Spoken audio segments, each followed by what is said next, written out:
오늘 우리가 봉독한 본문을 보면 바울 사도께서 13절에 각오하였노라 라고 말씀합니다. 예수의 이름을 위하여 각오하였노라. 그래서 오늘은 주 예수의 이름을 위한 각오라는 제목을 가지고 같이 은혜 받도록 하겠습니다. 따라 하십시다. 주 예수의 이름을 위한 각오. 옆 사람과 서로 인사하면서 이렇게 서로에게 복을 빌어줍니다. 주 예수의 이름을 위하여 각오함으로 좋은 열매 많이 맺으시기 바랍니다.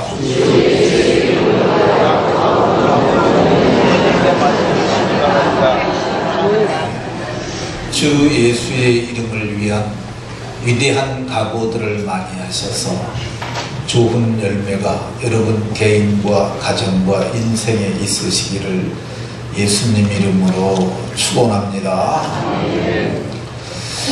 위대한 삶을 산 사람들에게는 공통된 특징이 있는데 삶의 어느 때인가 위대한 각오를 한 것입니다.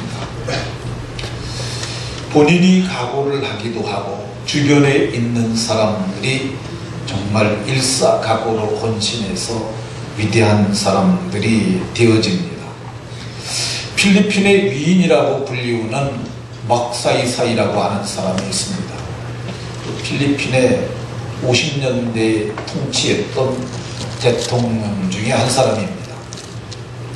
필리핀 하면은 우리는 지금 경제적으로 굉장히 낙후해서 좀 약간 심하게 표현하면 미개한 사람 정도로까지 생각하는 사람들도 있는데 실제 가보게 되면은 필리핀 사람들이 조금 그렇긴 그럽니다.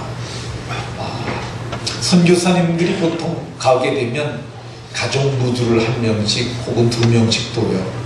근데 그 사람들 한 달에 주는 비용이 약 10만 원 정도 됩니다. 그러다 보니까 그런 경향들도 있는 것 같아요. 근데 이 막사이사이라고 하는 이 사람은 아주 필리핀이 낳은 위대한 위인으로 꼽습니다. 이 막사이사이상이라는 상이 있는데 그 상은 아시아의 노벨상이라고 이렇게 부릅니다. 근데 이거 필리핀 사람들이 만든 상이 아니고요. 미국의 부호였던 록펠러라고 하는 사람이 있었는데 그 사람이 사회사업재단으로 록펠러 재단을 만들었는데 그 막사이사이의 삶이 위대함으로 그 사람을 기리고자 50만 달러를 거기에 개척을 해서 그 자금으로 오늘날에도 상을 주고 있습니다. 근데 이 사람이 태어난 때가 1907년경이었는데 지금도 가보면 필리핀이 아주 열악합니다. 가보시면은 진해 말고 이 산지를 들어가 보게 되면 진해 빼놓고는 다 산지예요. 산지 들어가 보게 되면 그들의 삶이 참 열악한데 1907년경부터 필리핀에 유학 회질이 돌았다고 합니다. 근데 막사이사이가 16개월 되었을 때 그 병에 걸렸어요. 근데 그 병에 걸리면 거의 90% 이상이 죽었다고 합니다. 근데 막사이사이가 그 병에 걸렸을 때 그 지역의 의사들을 찾아갔는데 그 아이시바시라고 하는 것이 루선섬 북부 쪽에 있는 도시였는데 그 지역에 있는 의사들을 찾아갔는데 의사들이 그의 어머니에게 이 아이를 살릴 수 없습니다. 포기해야 된다고 그렇게 말했다고 합니다. 아이가 점점 병이 깊어가는데 그의 어머니는 그 아이를 놓을 수가 없었어요. 나는 이 아이를 반드시 살려낼 것이라고 날마다 몸부림치면서 용한 의사들을 찾아다녔는데 어떤 분이 얘기를 했어요. 루선섬에 있는 마닐라라고 하는 도시에 가게 되면 약을 만들어서 파는 데가 있는데 그 약을 먹고 회생하는 경우가 있으니까 한번 가보고 싶으면 가라. 근데 이 마닐라까지 ICB성에서 시에서 거기까지 거리가 약 500km 됐다고 그럽니다. 500km면 부산이 한 460km 가니까 그것보다 좀 더 먼 거죠. 그러니까 우리나라 제일 남단까지 간다고 생각하면 되는 거예요. 요즘에는 아침밥 먹고 가갖고 부산에서 점심 먹을 수 있지만 이거 걸어간다고 생각하면 이건 보통 일이 아닙니다. 그러니까 이 옛날에는 도로 포장이 안 됐으니까 황토길이잖아요. 근데 그 길을 걸어가는데 남정네들이 보통 부지런히 걸으면 1시간에 4km 걸어요. 하루에 40km 걷는, 하루에 4km니까 10시간을 걷는다 그러면 40km 걷는 거죠. 이게 500km 걸으려면은 13일이 조금 더 걸리는데 반달 걸린다고 봐야 합니다. 그리고 약 파는 집 찾아가고 또 약 조제하고 왕복 한 달 걸리는 거리예요. 근데 이 오늘날에도 필리핀 사람들은 마닐라를 가보지 않고 죽는 사람이 3분의 1 정도는 된다고 그래요. 그러니까 이 마닐라까지 간다는 것은 보통 문제가 아니에요. 그런데 그의 어머니가 각오를 합니다. 내 아들을 살리기 위해서 나는 이 길을 다녀오겠다. 그래서 그가 그 길을 걸어가지고 마침내 그 약 짓는 사람을 찾아가서 약을 받아가지고 와서 그 약을 아들에게 먹여서 아들을 살립니다. 어머니의 위대한 각오가, 위대한 실천이 그 아들을 살렸고 그 아들이 마침내 필리핀의 위인이 되는 것을 봅니다. 오늘 성경에도 보면은 아주 위대한 각오를 한 사람이 나와요.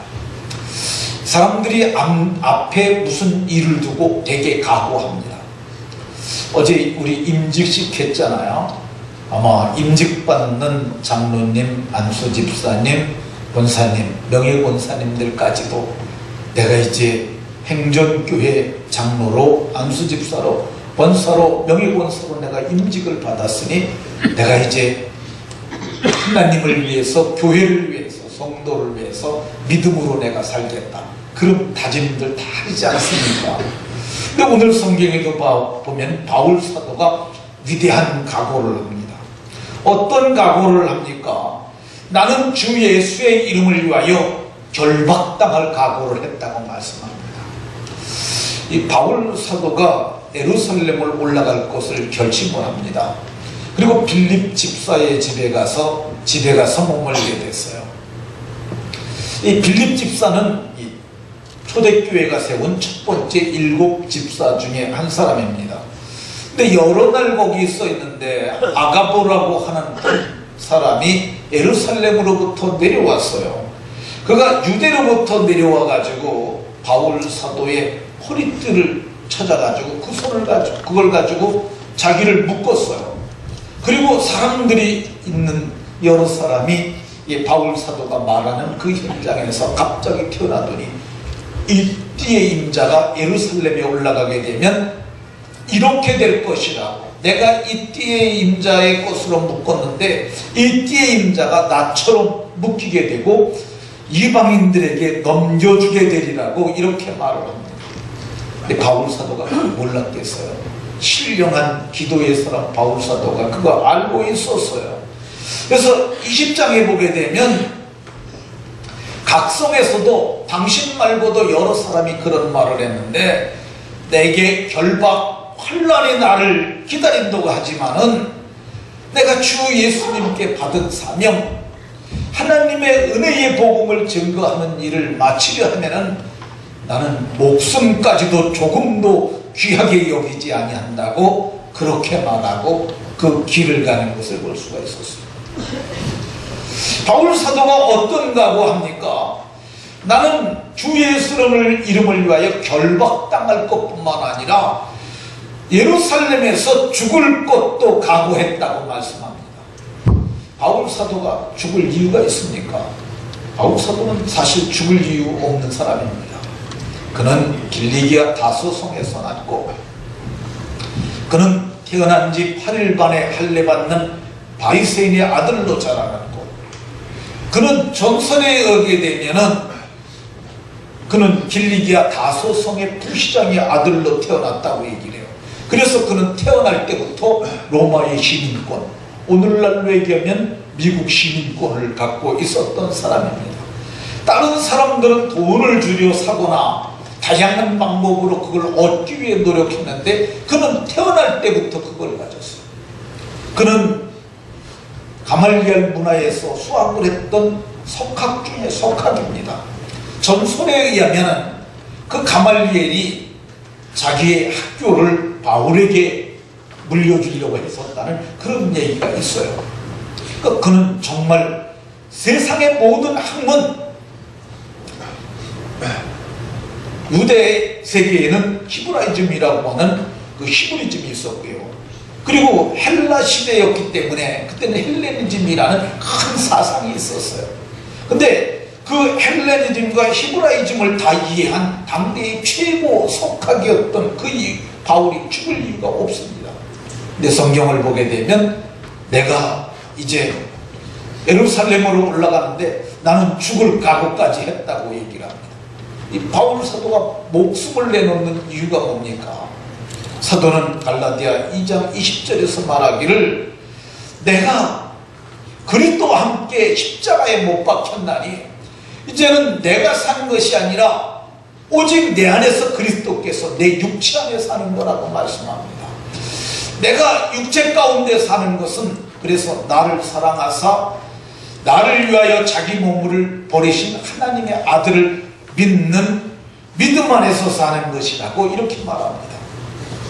예수님이 내 대신 죽었으니 이제는 내가 사는 것이 아니라 내 속에 그리스도가 사시니까 내가 그리스도를 위하여 주 예수의 이름을 위하여 주 예수의 복음을 위하여 죽는 것이 당연하다고 말하면서 그 길을 갔던 것을 볼 수가 있습니다.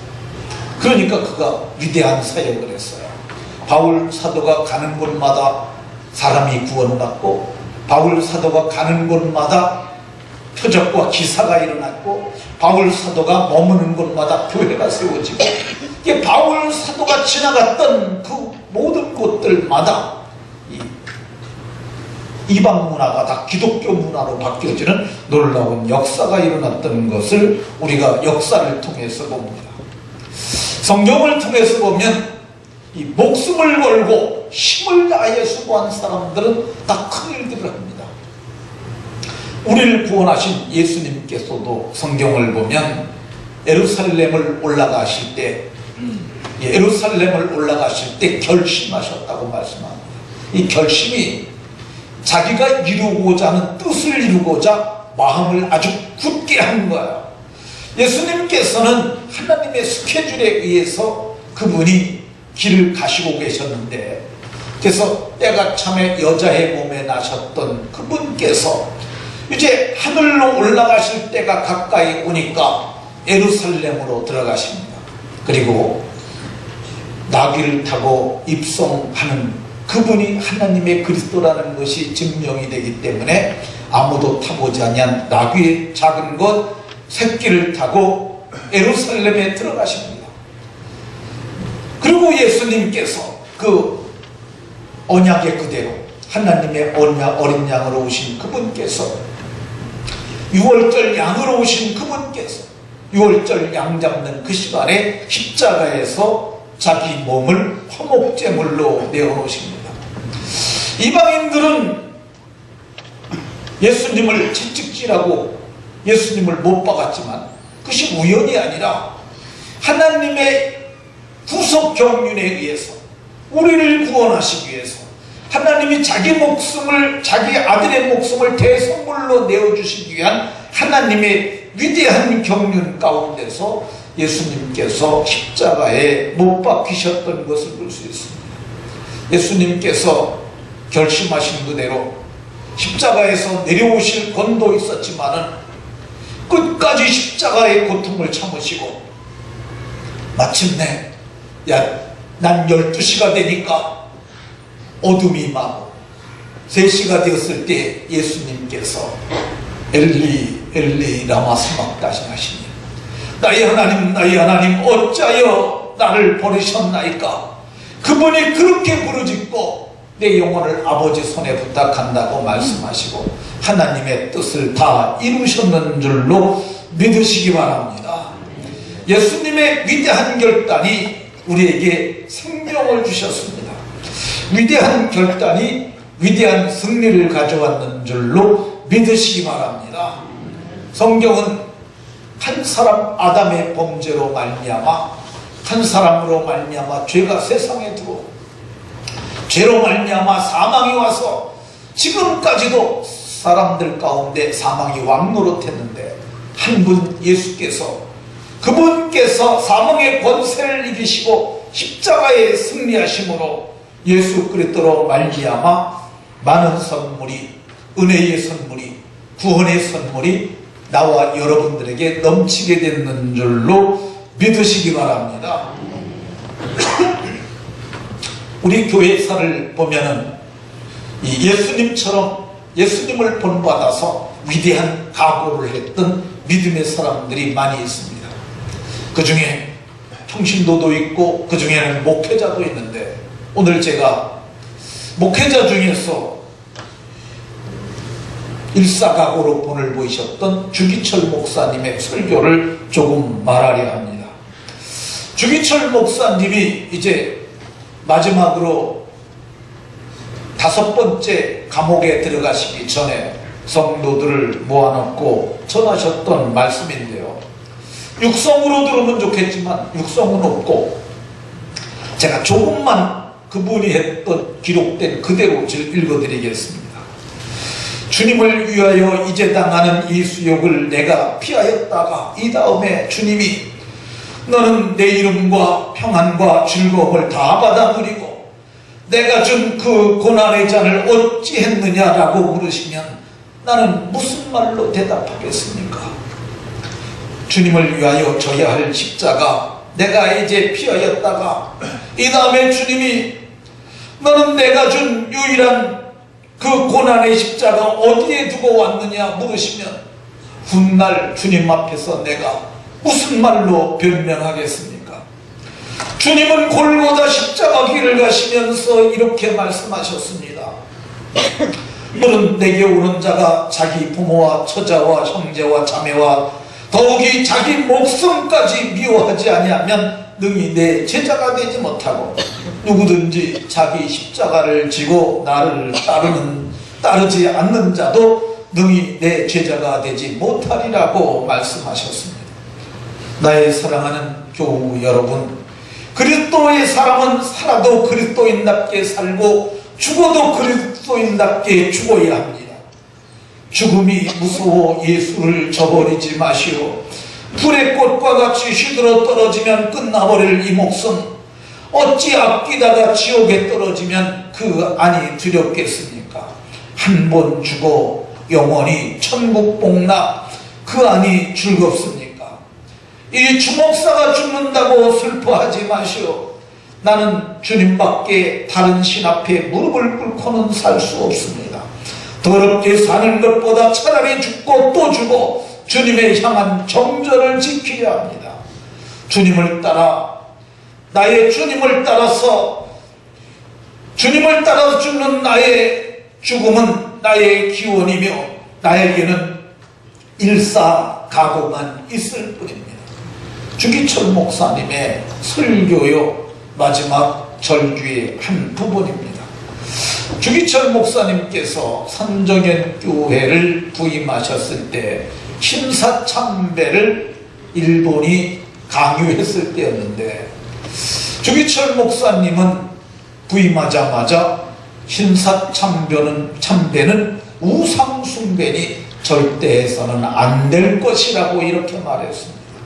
그러니까 일본 사람들, 통치자들이나 외경들에게는 눈에 가시와 같았습니다.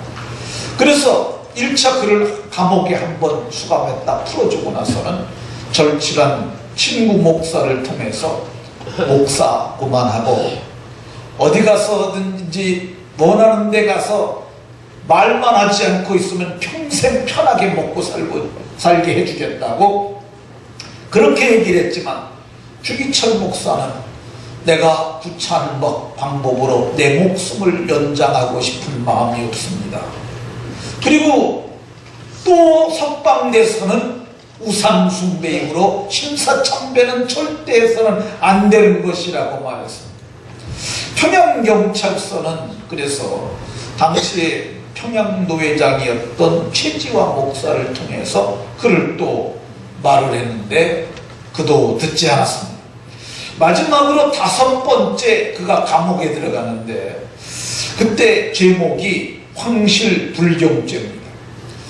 이게 뭐 귀에 걸면 귀걸이, 코에 걸면 코걸이라는 죄지 황실불경죄가 어디 있습니까? 황실불경죄, 치안유지법 위반. 목사님이 무슨 치안유지를 방해하는 무슨 일을 했겠어요? 이런 죄를 전 걸었는데 그 형이 자그마치 10년이나 됐습니다. 근데 그분이 40년에 들어가서 3년 7개월 정도 옥고를 치르셨는데 그가 이 형기를 다 채우지 못하고 조금만 더 계셨으면 해방을 보셨을 텐데 해방을 보지 못하고 그만 그가 44년에 병원 감옥으로 이송되시고 거기 가서 일주일 동안 투병하시다가 마지막으로 하나님, 내 영혼의 하나님 나를 붙들어 주시옵소서라고 기도하고 그가 44년 4월 21일 49세의 나이로 옥사했다고 역사는 기록하고 있습니다. 그분은 정말 일사각오를 정신으로 살았어요. 나라도 그를 귀하게 여겨서 1968년도에 주기철 목사님 돌아가신 지 24년이 지난 후에 그분의 유해를 국립묘지에 안장을 하고 그분을 기념했던 것을 역사가 기록합니다. 그분은 늘 일사각오를 외쳤어요. 예수를 위해 일사각오, 부활신앙을 위해서 일사각오, 이웃을 위해서 일사각오. 그분은 일사각오 정신으로 했더니 그가 정말 존귀한 자가 되고 크게 은혜를 입었던 것을 볼 수가 있습니다. 우리도 예수님을 믿는 사람들이니까 예수님을 믿는 사람들답게 일사각오의 정신으로 무슨 일을 하든지 하면 크게 이름을 얻게 될 줄로 믿으시기 바랍니다. 이 박찬석이라고 하는 분이 계십니다. 이분이 인터넷에 글을 올린 건데요. 이분은 경북대 총장을 지낸 분이세요. 근데 그분이 정말 큰 각오를 합니다. 그분이 썼던 글인데 제가 이거를 읽어드리겠습니다. 학생들은 이런 글을 제가 읽어드릴 때 마음에 감동이 되고 그러면 하나님 앞에서 위대한 각오를 한번 하면 좋을 것 같아요. 나의 고향은 경남 성천이다. 지금도 비교적 가난한 곳이다. 그러나 아버지는 가정 형편도 안 되고 머리도 안 되는 아들인 나를 대구로 유학을 보냈다. 대구 중학을 다녔는데 공부하기가 싫었다. 그 결과 1학년 여름방학 때 성적표로 나타났다. 1학년 8반 석차 68명 중 68등 꼴찌를 했다.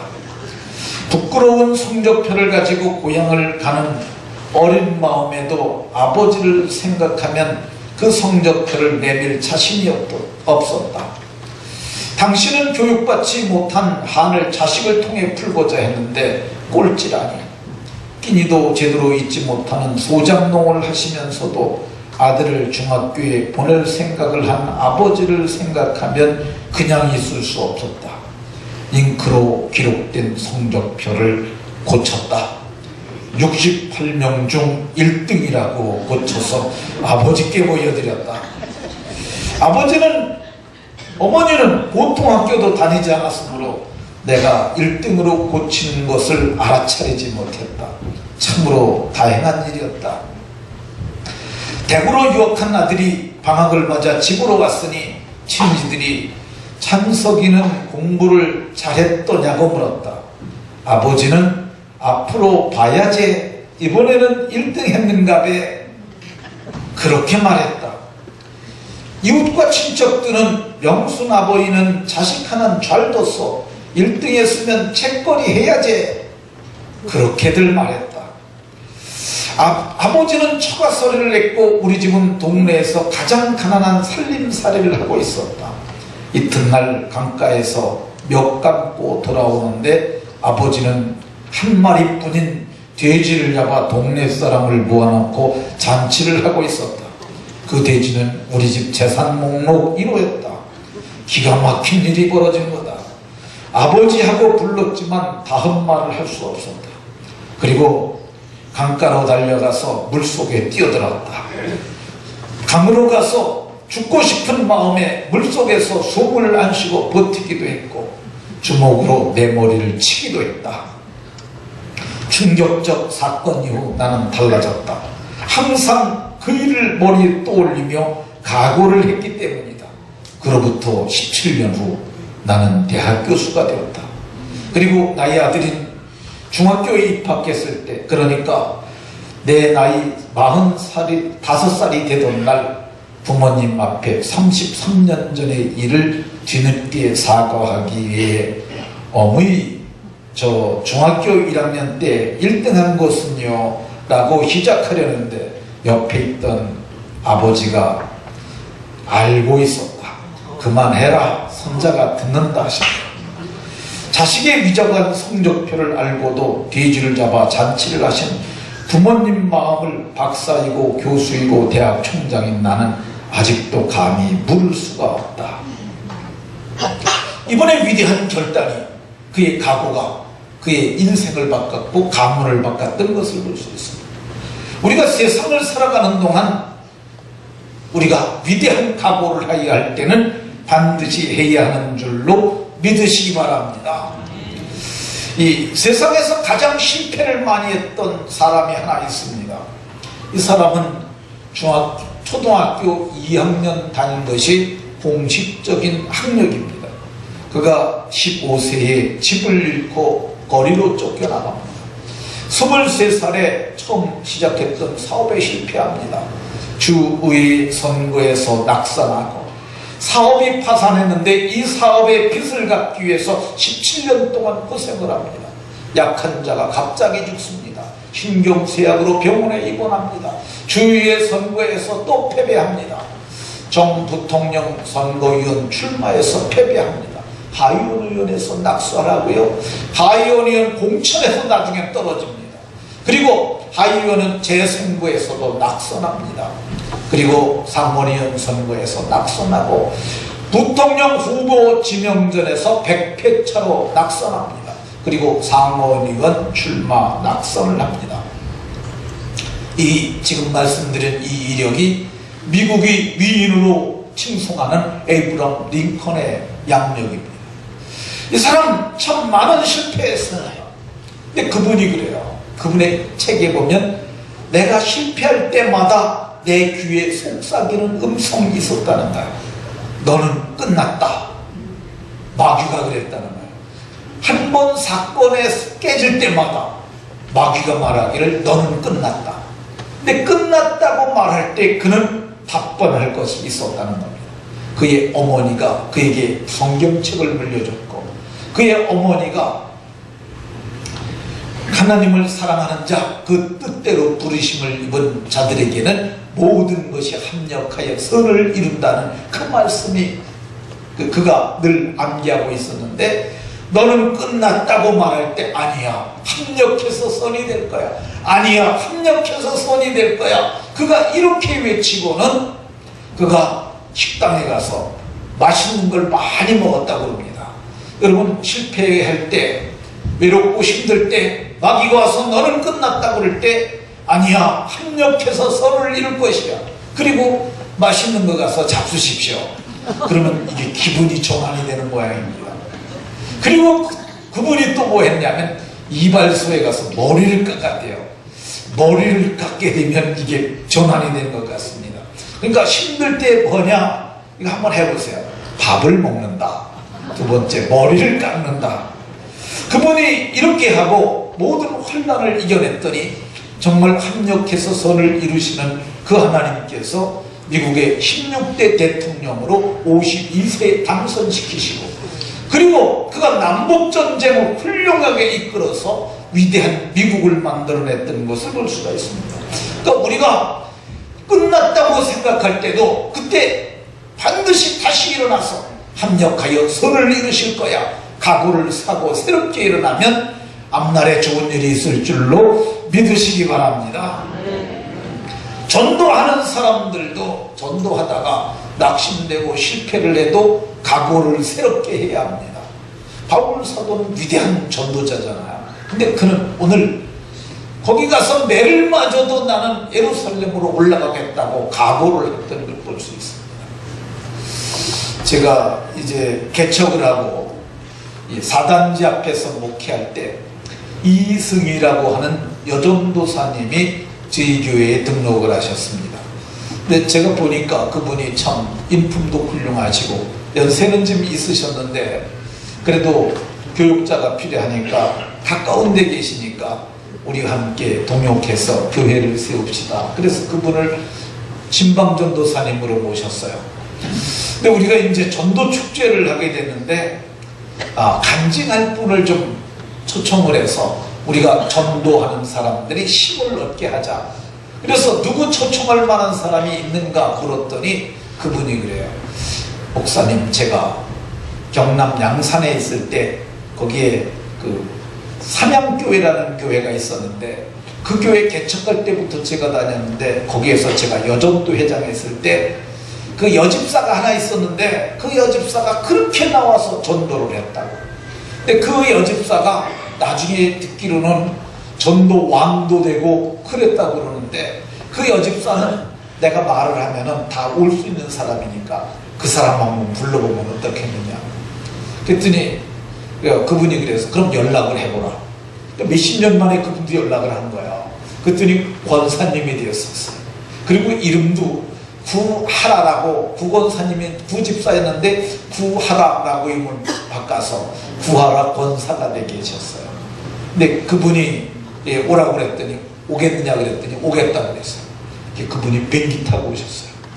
비행기 타고 와가지고 그분이 정말 간증을 했는데 그분이 정말 은혜롭게 간증을 하셨어요. 그리고 다른 분들은 다 사례비 받아가는데 우린 그런 거 안 받는다고 밥만 주라고 그래서 식사만 대접을 했어요. 근데 그분이 얘기를 하는데 딸을 많이 낳대요. 근데 이 딸들을 기르는 게 쉽지 않잖아요. 근데 남편이 옛날에 고등학교 영어 선생님인데 그때 선생님들 얼굴이 쥐꼬리만 했대요. 그래가지고 살기 어려우니까 그 여자가 하나님 앞에 부르짖어 기도했습니다. 하나님, 자식 많고 그런데 이 자식들을 어떻게 기릅니까? 이 월급 가지고는 도저히 못 기르겠습니다. 그러니 내가 하나님 앞에 기도하고 전도할 테니까 나는 하나님을 복음을 위해 전도할 테니까 하나님이 내 자식들 좀 길러주시고 그리고 하나님이 우리 좀 잘 살게 좀 해달라고 그렇게 기도했다고 합니다. 근데 하나님께서 그의 남편에게 은혜를 베풀어 주셔서 그의 가정이 점점 나아지게 됐다고 그래요.